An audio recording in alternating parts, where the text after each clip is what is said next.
le droit de manifester. Alors nous avons sur ces plateaux Madame Néné Bintou qui est présidente du bureau de coordination de la société civile. Bonjour Madame et bienvenue à Bonjour, ces bonjour studios. Madame la directrice. Je salue les autres débatteurs ainsi que toute la population du site Kivu. Alors nous apprenons que vous organisez une marche le mardi 28 janvier. Oui, c'est pour cela que je suis venu parce qu'on a décalé avant. On prévoyait ça le mardi, mais vu à la situation qui se détériore de plus en plus, on a reporté ça au lundi 27. C'est plutôt le lundi, un Oui, jour c'est avant. plutôt le lundi et un jour avant. Et pourquoi on va manifester? C'est pour montrer que nous ne sommes pas d'accord avec ce qui se passe. Vous avez lu notre message de mobilisation. Nous allons refuser la balkanisation parce que c'est ça aussi l'objectif de la guerre. Deuxièmement, nous allons aussi mobiliser l'opinion parce qu'on sent déjà qu'avec 30 ans de guerre, les gens sont en train de se fatiguer et l'ennemi en profite.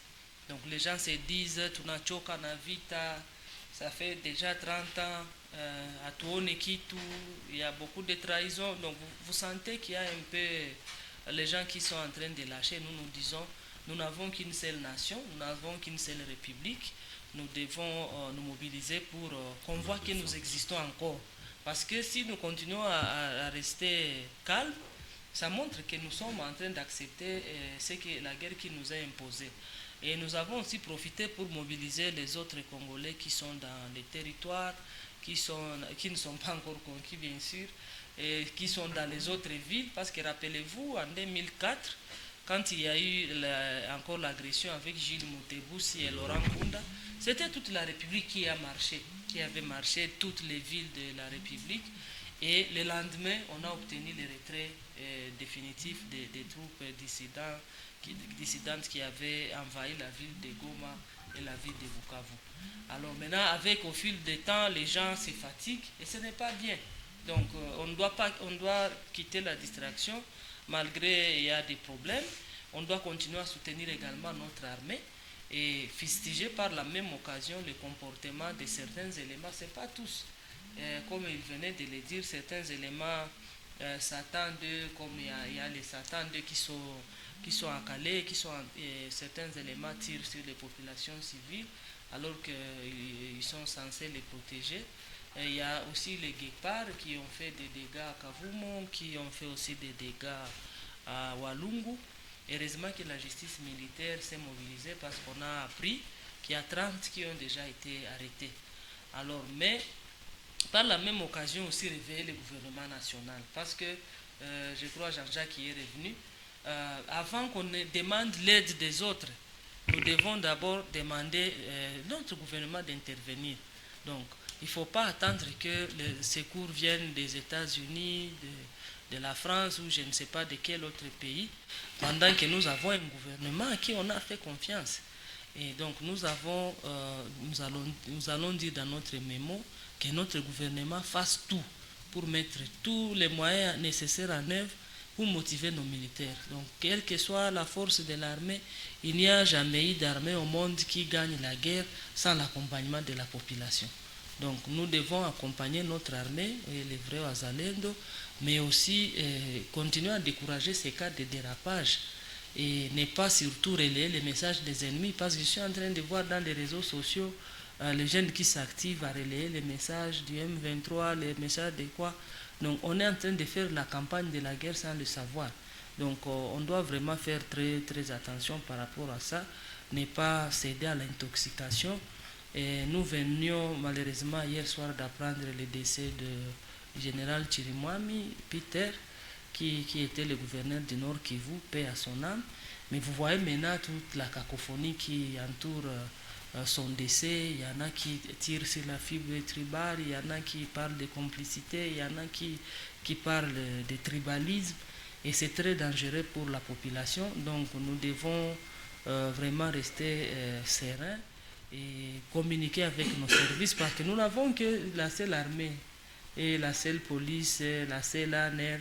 On doit collaborer avec les services pour dénicher les poches d'insécurité ou les personnes qui sont de connivence avec avec l'armée. Bien sûr, aussi au niveau de nos institutions, il y a des failles, mais nous allons avoir maintenant combien de fronts à la fois? Au même moment, nous nous attaquons aux terroristes. Au même moment aussi, nous ouvrons les fronts contre le gouvernement qui est censé apporter la solution. Donc, on risque de se disperser. Je pense que lorsque la maison brûle, s'il y avait des bagarres à l'intérieur, la première des choses à faire, c'est d'éteindre d'abord les feux. Et puis après, entre familles, entre enfants, à l'interne, maintenant, on regarde les problèmes au cas par cas. Donc nous insistons aussi sur l'apport de nos députés. Ils sont en vacances parlementaires, mais il y en a même qui ne sont pas encore arrivés. Donc on ne les sent pas sur le terrain, alors qu'ils nous représentent. Donc c'était les premiers qui devaient nous donner un Kutupati à Moyo, comme on l'a dit. Mais ils envoient quand même des messages d'unité à la population. Certains ont commencé à envoyer quand nous avons fustigé leur silence. Il y en a qui ont commencé maintenant à envoyer des messages. Nous avons des ministres. C'est l'heure vraiment de nous mobiliser tous. Parce que la nation, ce n'est pas ici. Il n'y a pas de lieu de faire encore la guerre entre AFDC, IDPS ou je ne sais pas quoi. Quand la case brûle, tout le monde doit se concentrer pour sauver la République. Et maintenant, après, on peut revenir maintenant aux problèmes internes de notre pays. Mais également, les messages aussi à la communauté internationale. Comme vous le savez, la communauté internationale a un mot à dire dans ce qu'on fait. Okay. On dit toujours le pays, la RDC, c'est un pays solution. Mais pourquoi la communauté internationale qui dit que la RDC est un pays solution peut encore autoriser l'agression, peut encore autoriser qu'on tue, qu'on massacre les Congolais? Donc on doit alerter le Conseil de sécurité des Nations Unies. J'ai suivi Guterres qui s'est prononcé, mais il n'a pas convaincu parce que lui-même avant avait déjà dit que les M23 étaient plus qu'armés que même les Nations Unies. Donc ça c'était un peu étonnant et grave à la fois.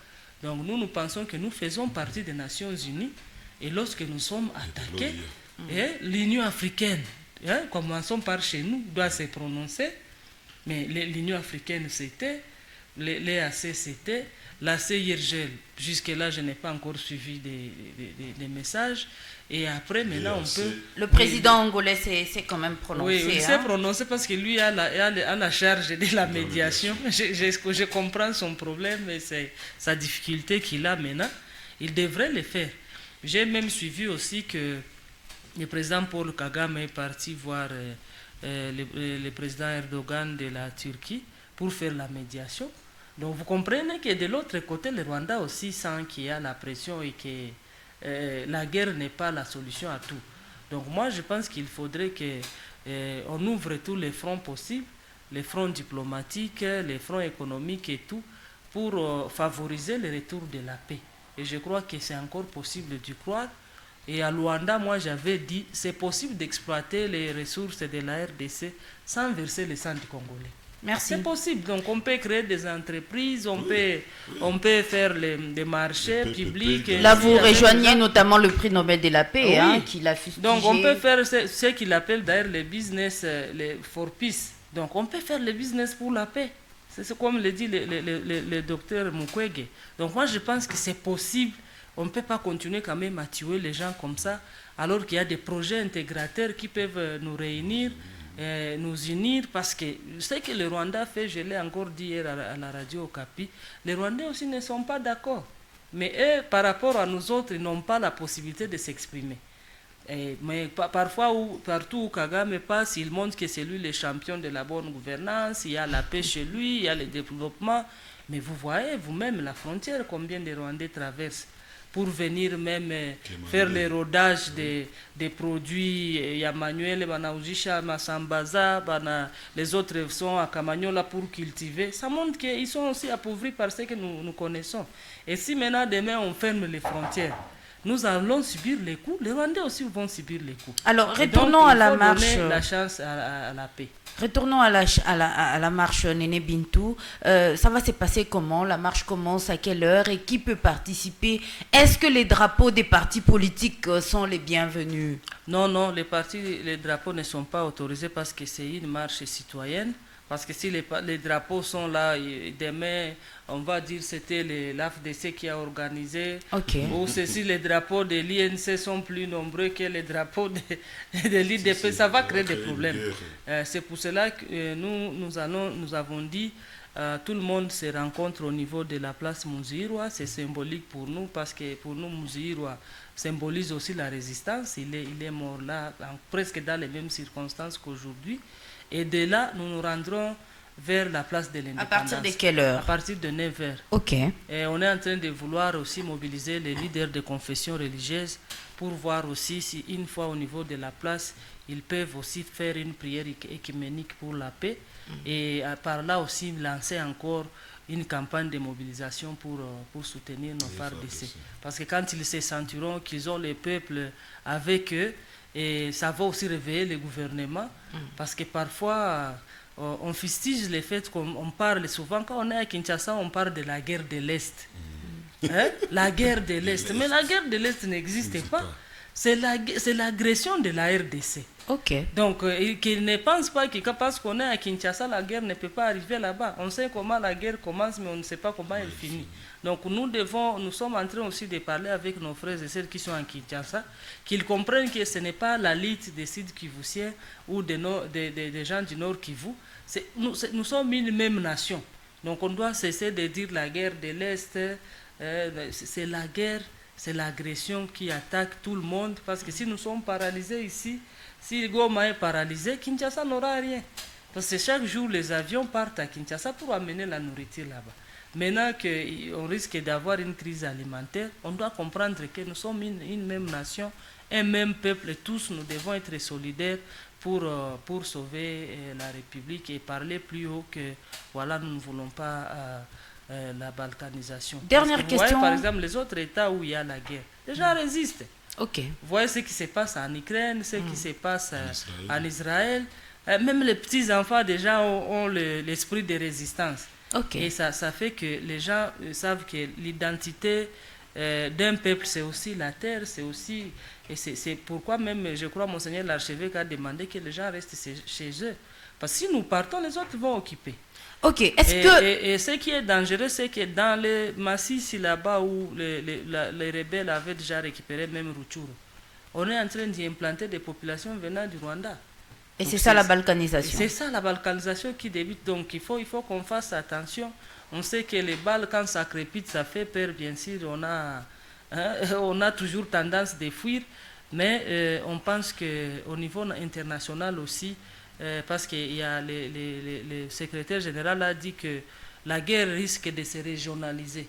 Donc ce n'est plus seulement, ça ne sera plus peut-être une question des deux provinces, mais ça pourrait aussi envahir le Rwanda ou le Burundi, on ne sait jamais comment ça Merci beaucoup. Dernière question avant de lire les messages et clôturer cette émission. Est-ce que vous avez obtenu l'autorisation de la mairie pour l'organisation de cette marche? Oui, nous avons parlé avec les autorités. Je pense même en quittant l'émission encore, nous allons parler des dispositions pratiques parce que la police doit nous encadrer. Et pour éviter peut-être... on peut avoir des infiltrations ou des personnes mal intentionnées pour venir nous perturber. La marche est pacifique. On ne va pas s'en prendre à qui que ce soit. Nous voulons seulement montrer à la face du monde que nous sommes unis au Sud Kivu. Et nous invitons même les acteurs politiques aussi à participer parce qu'ils sont congolais comme nous. Ils ont le même souci. Ils vivent avec nous dans nos familles. Mais seulement l'unique identité à venir avec, c'est les drapeaux. On peut avoir les drapeaux nationaux, les gros formats ou les drapeaux nationaux de la RDC pour montrer que nous sommes une nation et nous voulons la paix. Merci beaucoup. Nous allons lire les messages. Il y en a vraiment beaucoup, mais on n'a plus